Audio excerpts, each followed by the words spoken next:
Bangladesh supreme কোর্টের appeal বিভাগের পূর্ণাঙ্গ বেঞ্চ জনাব এটিএম আজহারুল ইসলাম সাহেবকে সকল অভিযোগ থেকে বেকসুর খালাস প্রদান করেছেন।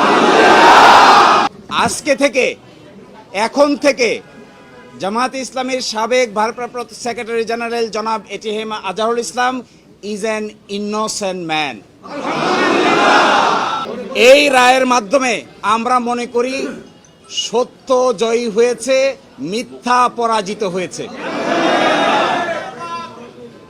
Truth prevailed and falsehood defeated. জামাতের এবং বিএনপির 6 জন শীর্ষস্থানীয় নেতৃবৃন্দকে মৃত্যুদণ্ড কার্যকর করা হয়েছে।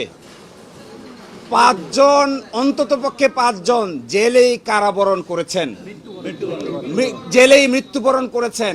দুনিয়ার ইতিহাসে এটা নজিরবিহীন নির্যাতনের শামিল।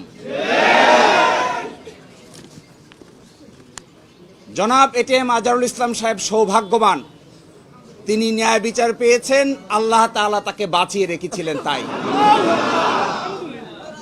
আমরা এটাও মনে করি এই রায়ের মাধ্যমে সিন্ডিকেটেড ইনজাস্টিসের অবসান হয়েছে। ওয়ালটন মাইক্রোওয়েভ ওভেনের খাবার গরম রাখে দীর্ঘ সময় ধরে। Walton microwave oven.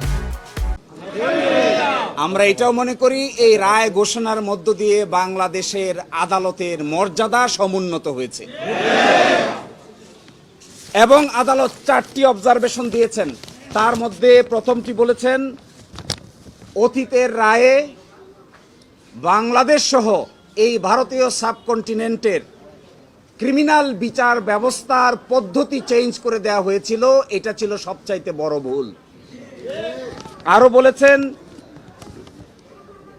আদালতের সামনে উপস্থাপিত সাক্ষ্য প্রমাণ অ্যাসেসমেন্ট করা ছাড়াই জনাব এটিএম আজহারুল ইসলাম সাহেবকে ফাঁসি দেওয়া হয়েছিল।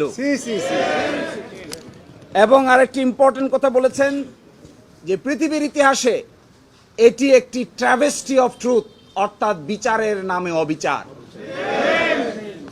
আরো বলেছেন, যে সমস্ত তথ্য প্রমাণ আদালতে হাজির করা হয়েছিল অতীতের আপিল বিভাগ তা সঠিকভাবে বিবেচনা করতে ব্যর্থ হয়েছে। ফলশ্রুতিতে আজকে জনাব এটিএম আজহারুল ইসলাম সাহেবকে বেকসুর খালাস প্রদান করেছেন। বাংলাদেশের ইতিহাসে নয়, পৃথিবীর ইতিহাসে এটি একটি নজিরবিহীন ঘটনা হয়ে থাকবে। এরই মাধ্যমে আমরা মনে করি ন্যায় বিচার প্রতিষ্ঠিত হয়েছে, সত্য বিজয়ী হয়েছে, মিথ্যা পরাভূত হয়েছে।